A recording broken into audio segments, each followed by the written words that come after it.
Labdien! Prieks jūs satikt. Es patiešām esmu no Muzeja pētniecības centra Latviešu pasaulē. Un pirmais jautājums visiem ir, kur jūs vispār esat, kas jūs tādi esat? Un tādēļ to arī sākuši. Es esmu no muzeja, kuram nav savas mājas.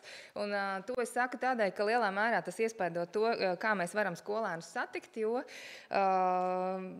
ceļš, pa kurieni aiziet parasti uz vienu un to pašu vietu, ir vienkārši vieglāk ejams. Un tādēļ savai prezentācijai uzliku šādu nosaukumu – taku iemīšana, jo jautājums, ko mums uzdev sākumā, bija par to, kā sastapt skolēnus. Un tādēļ piemēri, ko es stāstīšu, nevienmēr ir tieši ar skolas somu saistīti, jo mēs skolēnus satiekam arī bez skolas somas. Mēs nevienmēr rakstam visas programmas skolas somā, jo daļa no tām ir pārāk īsas, lai mācību gada laikā vispār iekļautos. Bet sākumā daži vārdi par mums pašiem. Mēs esam sabiedriskā kārtā dibināts, tas nozīmē privāts, valsts akreditēts muzejs. Mēs esam pavisam 6 darbinieki, no tiem 3 uz pilnu laika slodzi. Jūs varat saprast, ka mūsu nav daudz, un līdz ar to mūsu kapacitāte arī ir diezgan līdz ar to ierobežot. Mēs darām visu, ko dara visi akreditētie muzeji, un jūsu priekšā pašlaik stāv komunikācijas un izglītības speciālists vienā personā, kas arī nav uz pilnu laika darbinieks. Es lielākoties tieši esmu tas cilvēks, kurš muzejā skolēnus arī satiek.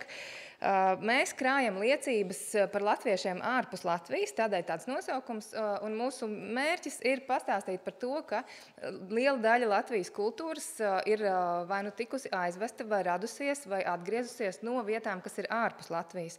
Un mana personīgā pārliecība, un arī mūsu muzeja viens no pamatakmeņiem ir tas, ka šī ir nozīmīga daļa no visas Latvijas kopējās kultūras un no mūsu kopējā stāsta pašiem par sevi.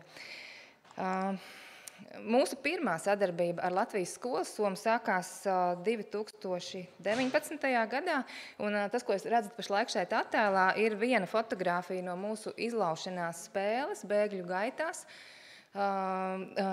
kura mums pašiem ļoti, ļoti patika. Un par spīti mūsu sākuma nepacietībai, kuri skolēni, kāpēc viņi nenāk tiešām pirmajos mēnešos, bija tāds, kā viņi neredz, ka viss ir tik lieliski. Protams, tas prasa laiku, kamēr mūsu produktus pamana, jo tieši tā, kā skolotāja tikko teica, lielākoties vārds aiziet no mutes mutē, un tad, kad viņš aizgāja, diemžēl sākās pandēmija, un izlaušanās spēles, kas notiek parasti ļoti šaurās telpās, nevarēja turpināt savu darbību. Bet kādēļ tieši šo gribu izcelt kā tādu, manuprāt, ļoti vērtīgu piemēru, tādēļ, ka šajā vienā fotogrāfijā, ko jūs varat redzēt, jau var saskatīt vairākas atsauces uz mantojumu. Un te fotogrāfijā var redzēt, jūs varat redzēt, tur aizmugurē puišiem ir rati. Rati ļoti tipiski tam laikam, kā 1944. gadā, tieši pirms 80 gadiem, no Latvijas projām devās tūkstošiem cilvēku sākumā vienkārši no savām mājām projām, vēlāk ar kuģiem arī no Latvijas projām. Vai otrs piemērs tajā pašā istabā, redz, kur ir 2 zīmes, kas raksturo došanos bēgļu gaitās. Viens no maniem mīļākajiem jautājumiem skolēniem, vai viņi var atpazīt 4 valodas, kas ir zīmē izmantotas, un jūs varbūt arī varat ātri ieskatīties, ka viena mums mazāk pazīstamā valoda ir igauņu valoda, jo arī igauņu bēgļi devās projām caur Latvijas ostām vienkārši kara situācijas dēļ. Šis nav mūsu vienīgais projekts sadarbībā ar skolas somu, bet es nestāstīšu par visiem, lai neaizņemtu daudz laika. Esmu izveidojusi tādu mazu infografiku, teiksim, ar jautājumu, kas ir vajadzīgs, lai iemītu taku. Šajā gadījumā iemītu taku pie skolēniem, bet varētu teikt arī vispārīgi, lai kādā virzienā dotos. Pirmā droši vien pašsaprotamā atbilde ir, ka pirmkārt ir vajadzīgas kājas. Varētu to nosaukt citādāk par muskuļiem. Un pie muskuļiem es pierakstīju pirmkārt nozīmīgs un mērķiecīgi atlasīts saturs. Mana pārliecība ir, ka par pilnīgi visu nav jābūt nodarbībām, ka izvēloties, ko skolēniem piedāvāt, ir jābūt ļoti skaidram pašam sev, kāpēc par to vispār ir jārunā. Un ne tikai skolēnu attieksmes dēļ. Es arī lielākoties strādāju pusauģiem, man uz šo jautājumu sev ir jābūt ļoti skaidrai atbildē, kāpēc vispār par to ir svarīgi runāt. Bet arī savas, man liekas, personīgās pozīcijas dēļ tas ir svarīgi. Otra lieta, ko es pie muzeja muskuļiem gribu pieminēt, ir profesionāls personāls. Un es domāju, ka jums droši vien arī ir bijušas līdzīgas situācijas. Mūsu muzejā mums ir tāda jau kļuvusi par tradīciju, kad mēs paši svinam svētkus, piemēram, Ziemassvētkus, mēs ejam ciemos pie citiem kolēģiem. Un jau tā kā vairākus gadus to daram, esam jau sākuši pasūtīt konkrētus gidus, jo ir kolēģi, kas ir ļoti, ļoti profesionāli. Un es domāju, šis varbūt izklausās, ka mums citi nepatīk tik labi, varbūt arī ir, bet es domāju, to vajadzētu skatīties arī no otras puses, ieraudzīt to kā savu spēku, kā personības spēks, ne tikai mantojuma spēks ir tas, kas pievelk muzejus, bet arī personības spēks. Tas cilvēks, kurš vada, un teātros ir aktieriem, tas ir nepārprotami, ne? Bet arī muzejos ir tieši tas pats, ka tas cilvēks, kurš ar savu attieksmi, ar savu spēju ieinteresēt, ar savu spēju izskaidrot, stāv skolēnu priekšā un vada viņus uz jautājumiem un potenciāli uz atbildēm tālāk, ir bieži vien tikpat svarīgs kā tas priekšmets, kas muzejā glabājās. Un, protams, pie muskuļiem jāpieskaita būtu arī vieta, laiks un citi resursi, kas ir vajadzīgi, lai kvalitīvas produktus uztaisītu. Piemēram, tā izlaušanās spēle, protams, ir ļoti dārgs produkts. Muzeja ikdienā bez īpaša projekta mēs to nevarētu īstenot. Otrs, kas ir vajadzīgs, lai kādu taku vispār iemītu, ir virziens. Un tas ir mērķis, droši vien, ko mēs vēlamies sasniegt. Un es virzienam sev pierakstīju tādu formulu 1+1+1, kurā viens vieninieks būtu mūsu pašu institūcijas misija, piemēram, mūsu muzeja misijas, jo mēģināju izskaidrot, ir parādīt daļu no diasporā radīto mantojumu, kā daļu no Latvijas kultūras mantojuma. Otrs vieninieks, un tas būtu trešais vieninieks, būtu droši vien skolas somas kontekstā izglītības dokumenti, kas nosaka, ko vispār skolēni mācās, tā kā vada lielās virzienā noteikums par to, ko vajadzētu apgūt. Bet trešais, iespējams, vissvarīgākais vieninieks šajā ir atgriezniskā saite no pašiem skolēniem un skolotājiem. Un, godīgi man jāsaka, ka man skolotāja atgrieznisko saiti ir iegūt daudz vieglāk nekā skolēna atgrieznisko saiti, jo es pati arī esmu skolotāja. Man skolotāja valodā ir vieglāk runāt, un tas ir viens pieaugušais, nevis 30 bērni. Bet gribu sev un visiem pārējiem atgādināt, ka arī skolēna atgriezniskā saiti ir ļoti, ļoti svarīga, un faktiski tas ir vienīgais ceļa rādītājs, kas uz kvalitāti var aizvest, lai būtu tiešām auditorijai piemērota mūsu darbība. Bet to atgrieznisko saiti ir jāmāk paprasīt.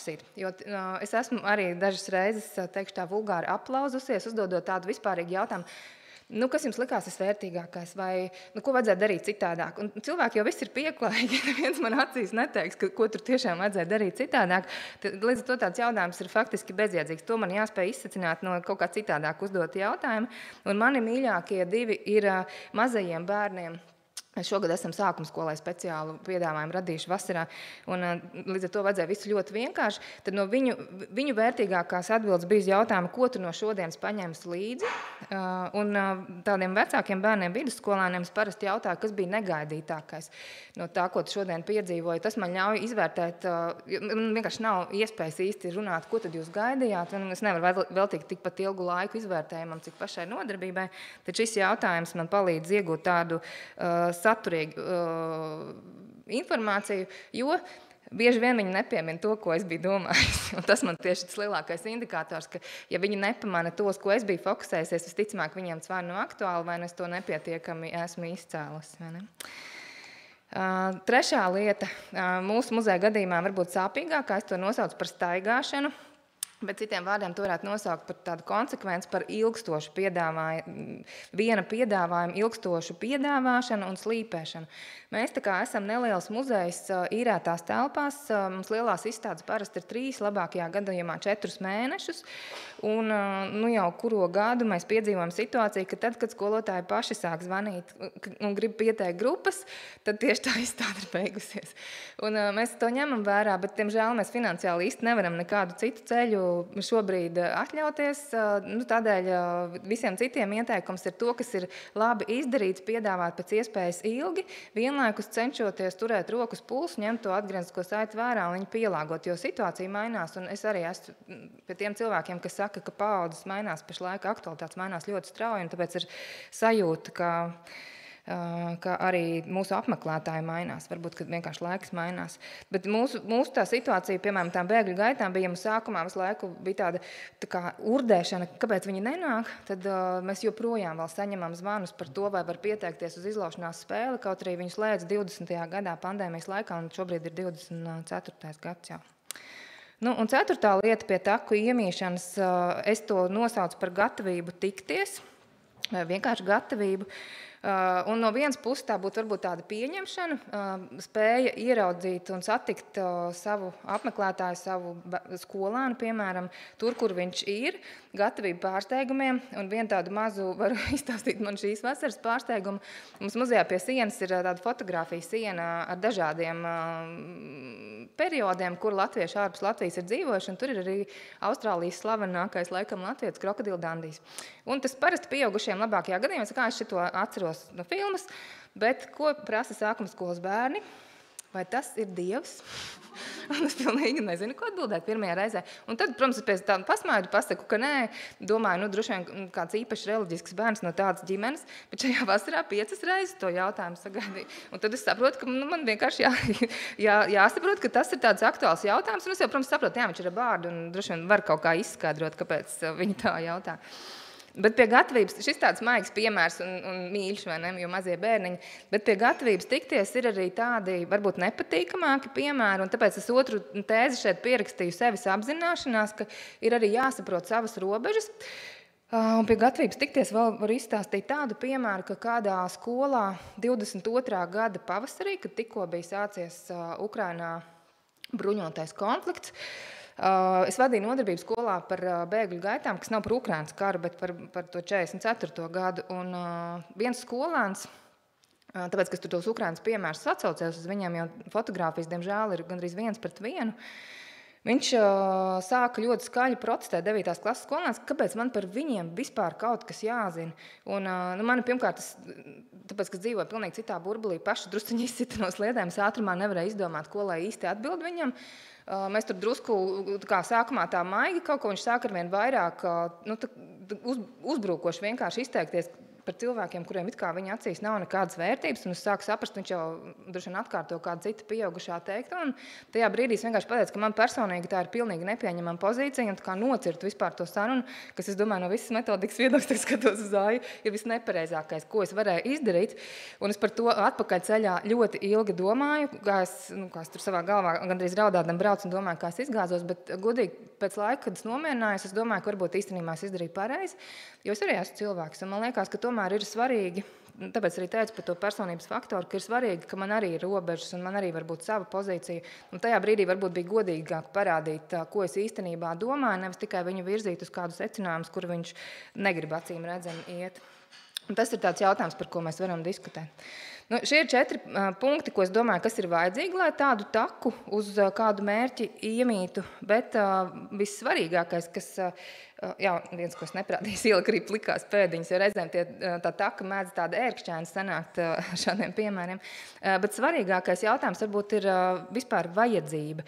Kāpēc vispār tā taka ir vajadzīga? Un man liekas, ka šeit atbilde, varbūt 5. elements šajā tad ir nozīmīgums, un ar vienu citu piemēru gribētu nodemonstrēt, ko es ar to domāju.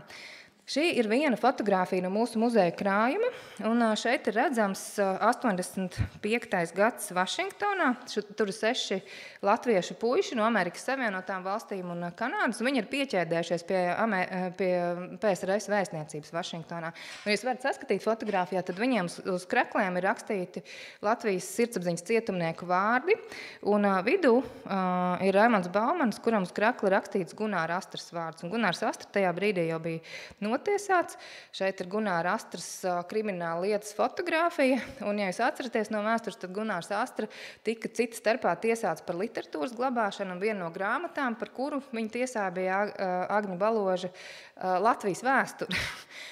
Jo proti Gunārs Astra atļāvās domāt, ka Latvija ir neatkarīga valsts.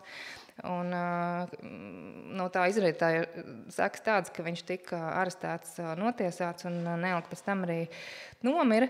Un 3. fotogrāfija ir es, kur stāsta par šiem puišiem, kur stāsta par astru, kur stāsta par vēsturi. Tāds stāstā.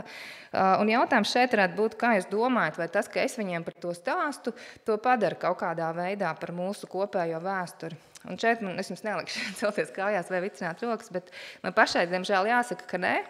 Tas, ka es to stāstu nepadaru par mūsu kopējo vēsturi, par kopīgu stāstu, to abstrakto mantojumu padara attiecības. Un attiecības, es ieliku visu sirsnīgāko bildi, ko es varēju vispār atrast. Ja? Tie ir tie mūsu... Jā, tie ir tie mūsu šīs vasaras apmeklētāji, tie ir sākumskolas bērni, un viņu veids, kā viņi pasaka paldies, ir viņi apskauj. Un es agrāk ar sākumskolēniem neesmu tik daudz strādājis, man bija sākumā ļoti liels pārsteigums. Bet, protams, es saprotu, ka šis īsti neko, tā nav atgriezniskā saite, tas ir vienkārši paldies viņu valodā. Bet par attiecībām es gribēju to, ka... Gribēju teikt to, ka bērnus un jauniešus pārliecina, man liekas, mana attieksme pret saturu, un tāpēc sākumā uzdevu tādu labu jautājumu, vai mēs varam runāt par to, kas mums pašiem nepatīk, un es saku jā, bet man liekas, mēs nevaram runāt par to, kas mums neliekās svarīgs, un tur gan nekādīgi nevar samalot. Un par to nepatīk, piemēram, Tautstērpa izstādē taisīja pavisam mazajiem bērniem tādu darba lapiņu, kurā bija jāsameklē visas sirsniņas, kas ir Tautstērpos redzams, kas man vispār neasociējās paši ar Tautstērpu, man arī nav rozā sirsniņa periods dzīvē. Ja? Bet man tas nepatīk, bērniem tas patīk, tāpēc viņu izpatikšanai es to varu darīt, bet ja man tas neliktos svarīgi, es domāju, es to nekādīgi nevarētu viņiem noviltot. Un otra lieta, kas tās attiecības veido, man liekas, ir attieksme pret pašiem bērniem, un tur divi manās acīs ļoti svarīgi pamatakmeņi ir cieņa, pret jebkuru viņu viedokli, ja viņi ir gatavi iesaistīties dialogā, gan kā šādu mazu bērnu gadījumā pret kļūdām, gan arī pusauču gadījumā pret provokācijām ar cieņu, saprotot, kāpēc viņiem tās provokācijas ir vajadzīgas, un arī godīgums par savu pozīciju, un godīgi atgriezniskā saite. Nedomāju, ka mums ir vienmēr obligāti viss jāslavē, ko bērni izdara, un ja viņi pasaka pilnīgas muļķības, vai cik lieliski, mēs varam godīgi teikt, ka tā īsti nav, un tieši tas godīgums ir tas, man liekas, kas veido tās cieņpilnās attiecības vienam ar otru. Un vismaz manā pieredzē gan bērni, gan jaunieši to novērtē diezgan labi. Un noslēgt es gribu ar novēlējumu, lai mūsu takas ved uz tikšanos. Un uz tikšanos ne tikai tādā nozīmē, lai visi atnāk uz mūsu muzeju, bet visiem ir jāatnāk uz mūsu muzeju, bet arī uz tikšanos tādā nozīmē, ka mēs satiekam viens otru un tas dialogs pēc būtības tiešām var notikt un ka tas stāsts, kas mums ir par sevi, izveidojas par mūsu kopīgo stāstu. Paldies!